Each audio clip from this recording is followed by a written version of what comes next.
Analicemos en clave de inteligencia económica cómo van los europeos dialogando en este punto en el que se nota la proximidad de las elecciones europeas, pero aún así los ministros de Economía y Finanzas están haciendo o intentando hacer su trabajo.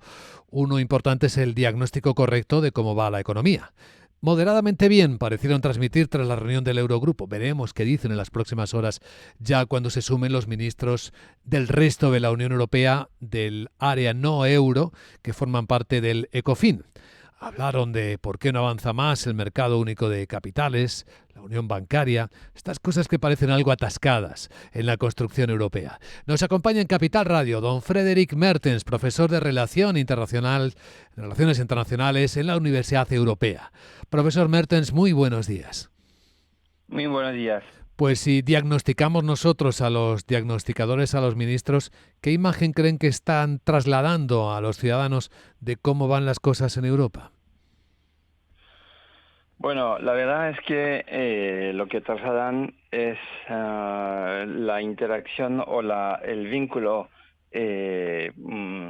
casi natural entre la geopolítica y la economía, con la idea de que, bueno, por lo menos en unos cuantos países, si no hablamos de economía de guerra, por lo menos estamos hablando de unas economías que, bueno, porque se centran en cuestiones estratégicas para enfrentarse a lo que podría ocurrir el día de mañana con las tensiones, el conflicto que tenemos a las puertas de Europa. Me refiero al conflicto Ucrania-Rusia. Esto genera pues incertidumbres, aunque parece ser que vamos un poquito mejor, pero si analizamos la situación económica y financiera del conjunto o de los 27 países de la Unión Europea, la verdad tampoco no podemos alegrarnos mucho. Basta ver la locomotora alemana de toda la economía de la Unión Europea que, bueno, pues que está sufriendo dificultades. España va mejor en términos proporcionales y con mucha prudencia respecto a Alemania. Es un ejemplo. Hay algunas disparidades a nivel económico y esto se notará a la hora de negociar y trabajar este día 14 de mayo en el seno del Consejo de Asuntos Económicos y Financieros de la Unión Europea. Sí, porque la fórmula económica que tiene que aplicar la Unión Europea parece algo endiablada. Conjugar una deuda pública históricamente alta, que debería mejorar con la aplicación de las nuevas reglas fiscales que acaban de entrar en vigor, con los desafíos que suponen aumentar el gasto en defensa, el compromiso con la OTAN es más del 2% de los PIBs, y al mismo tiempo también incrementar el presupuesto europeo. Decía Emmanuel Macron, lo escuchamos hace unas horas, que él calcula que necesitamos una financiación europea de presupuesto comunitario cercano al billón de euros. ¿Cómo hacer todo esto a la vez? Sí, es eso, la cuadratura del círculo. Bueno, yo creo que la posición tanto de Macron como las declaraciones de las instituciones europeas, de la Comisión Europea, como usted lo ha comentado al inicio de la entrevista, estamos en una fase preelectoral europea. O sea, es la hora tanto para los dirigentes políticos nacionales como para von der Leyen, que vuelve a presentarse a su propia candidatura, y Europa de manera general. Hay declaraciones políticas que van más allá de lo factible o no factible.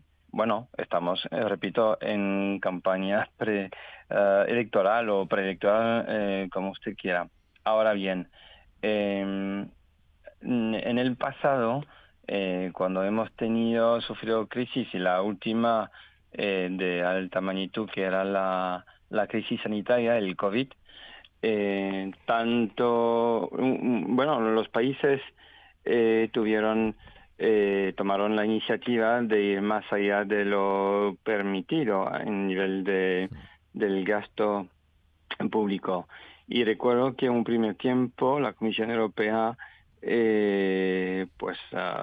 quiso intervenir para decir, señores, tienen que respetar las reglas europeas. Pero la peculiaridad que tenemos a nivel europeo es que hay un momento en que los estados, los jefes de estados y de gobierno asumen la responsabilidad política de respetar o de no respetar la regla. ¿Por qué? Porque aún intervienen los intereses nacionales y en términos políticos significa que podemos saltarnos las reglas financieras y económicas de una organización aún supranacional, aunque en justamente el ámbito financiero y económico no está tan integrado en nuestras reglas jurídicas y políticas nacionales. Por ello, creo que se explica esa diferencia de discurso y de lógica entre un señor Macron, por ejemplo, y una señora von der Leyen. Ahora después tenemos los consejos de asuntos económicos y financieros como el de hoy, donde interviene una negociación entre las posturas nacionales que divergen entre sí, evidentemente, y la postura de la Unión Europea y aquí de la Comisión Europea, que está acabando un ciclo y que se prepara a abrir otro con o sin von der Leyen. Hablando de ese nuevo ciclo, le voy a proponer, profesor Mertens, un ejercicio muy sencillo y al mismo tiempo complicado. ¿Enumeraría usted los principales desafíos que tiene la Unión Europea para el nuevo ciclo? ¿Pondría en orden, a Sí. modo de titulares, cuáles serían los 5 más importantes, por ejemplo?